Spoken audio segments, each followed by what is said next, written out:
avec le reportage de la télé Zahir, et vous avez le point de vue de tous les ministres. J'ai décidé de revenir aujourd'hui alors que la dernière fois j'ai fait une émission parce que j'avais lancé un défi. Et aujourd'hui, le malheur pour moi est que j'ai encore une fois de plus raison et ce défi n'a pas été relevé. Souvenez-vous que je vous ai dit ici que l'accord qui vient d'être signé n'est pas un accord de paix. C'est un accord commercial qui a été signé de manière éhontée et qui met de plus en plus encore la République en danger. Je me pose la question de savoir, est-ce que Wabolumbu est-il conscient des fonctions qu'il occupe? Ngeleka est-il conscient des responsabilités qui sont les siennes? Félix est un homme dangereux, alors très très dangereux. J'ai dit ceci, que l'accord qui a été signé est un accord commercial qui n'a rien à voir avec la paix. Et j'ai démasqué ici une philosophie communicationnelle. Parce que ce soit Tshisekedi, son gouvernement ou ses communicateurs, ils ont voulu s'accrocher à un programme, à un mot, le désengagement. Et quand vous suivez même le reportage de la télé Zahir, on vous explique militairement ce que ça veut dire les désengagements. On dit que le désengagement est plus global que le retrait, le désengagement, etc., etc. J'avais lancé un défi ici. J'ai dit, publiez l'accord, montrez-nous un extrait, montrez-nous un paragraphe de cet accord. Je retire le retrait, je vais dans le sens du désengagement, où le Rwanda est reconnu comme étant présent en République démocratique du Congo, et où le Rwanda reconnaît qu'il va se désengager de la République démocratique du Congo. Aujourd'hui, on a publié cet accord, il n'y a aucun extrait, aucun paragraphe, aucun paragraphe qui condamne le Rwanda et qui appelle le Rwanda à quitter la République démocratique du Congo. Les amis, laissez-moi vous dire encore d'autres vérités. Cet accord qui a été signé vendredi, je le répète, est un accord essentiellement commercial, qui n'est pas des... ou ceux qui applaudissent l'accord en disant, écoutez, les Américains vont venir, je vous ai lancé un défi et j'ai pris rendez-vous avec vous. De toutes les façons, l'avenir dira qui avait tort et qui avait raison, parce que l'avenir est le meilleur allié de la vérité. On va voir dans les jours qui arrivent si on retrouvera Bunagana, on va voir dans le mois qui arrive si on va retrouver Goma et Bukavu. De toutes les façons, l'avenir va nous dire. Cet accord est un accord commercial. Il ne peut pas être un accord de paix dès lors que les signataires n'ont pas les statuts de belligérants. Un accord de paix est signé entre deux parties belligérantes qui se livrent une guerre ou qui sont aux antipodes sur terrain. Or ici, que ce soit la République démocratique du Congo, le maître fainéant qui est à la tête du pays, Helmut Ngeleka Wabolumbu, c'est lui qui a dit Boye Bisaye Asakanana Bamosusu Mena Fati Betonte Mokengeli Yabana Congo. C'est lui qui vous a dit lisez sur mes lèvres à la moindre escarmouche, j'ai réuni les deux chambres du Parlement, je déclare la guerre contre le Rwanda. C'est lui qui vous a dit que vous n'avez pas de problème avec les Rwandais, que vous devez, vous Congolais, aider les Rwandais à se débarrasser d'un Hitler qui s'appelle Paul Kagame.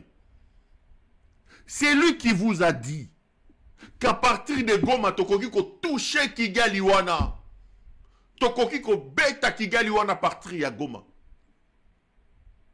C'est lui qui vous a dit qu'à la mort d'un seul Congolais, pas deux, regardez-moi bien, pas deux, un seul Congolais, un seul, nous allons toucher Kigali. Celui-là, jusqu'aujourd'hui, il n'a pas eu la moindre escarmouche, il n'y a pas eu un seul Congolais qui est décédé, Paul Kagame n'est plus utile, celui-là jusqu'aujourd'hui n'a jamais déclaré la guerre contre le Rwanda. Non seulement qu'il n'a jamais déclaré la guerre contre le Rwanda, mais lui qui prétend avoir une diplomatie agissante, sur terrain, n'a pas réussi à faire reconnaître la présence du Rwanda. Alors qu'il a un document fondamental à main, c'est le rapport des experts des Nations Unies qui établit clairement qu'il y a présence de l'armée rwandaise. On parle de 7 000 à 12 000 hommes sur le sol congolais. Même avec ces rapports produits par les experts des Nations Unies, le Congo, avec sa diplomatie agissante, a été incapable de faire admettre à la communauté internationale et au monde entier que le Rwanda est présent chez nous. Au point où, dans toutes les rencontres internationales, que ce soit avec la SADC, que ce soit avec l'EAC, que ce soit avec le CEAC, aucune rencontre internationale, ni même aux Nations Unies, aucune résolution, aucune rencontre n'a condamné le Rwanda ou n'a reconnu officiellement le Rwanda comme étant présent en RDC. Donc on ne peut donc pas signer un accord de paix dès lors que sur terrain il n'y a aucune belligérance. La Russie est en guerre contre l'Ukraine. L'Ukraine est en guerre contre la Russie. Aujourd'hui, s'ils vont négocier, ils vont signer un accord de paix. Parce que les deux pays sont en état de belligérance. Ici, le Congo n'a jamais déclaré la guerre et le Rwanda n'a jamais été reconnu. Tout en étant présent en RDC, il n'a jamais été reconnu comme étant présent au Congo et le Rwanda a toujours nié sa présence. Du coup, on ne peut pas parler d'un accord de paix. Ce qui vous amène à croire que ces chiffons-là, que Wabolumbu vient de vous faire signer aux États-Unis d'Amérique, est une clé qui va vous amener la paix dans votre pays, vous trompe. Et l'avenir nous donnera raison.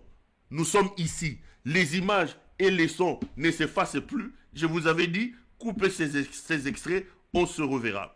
Mais regardez maintenant, là où le Congo est en train de se piéger, le Rwanda a tout gagné et Kabila sort aussi gagnant de cette situation.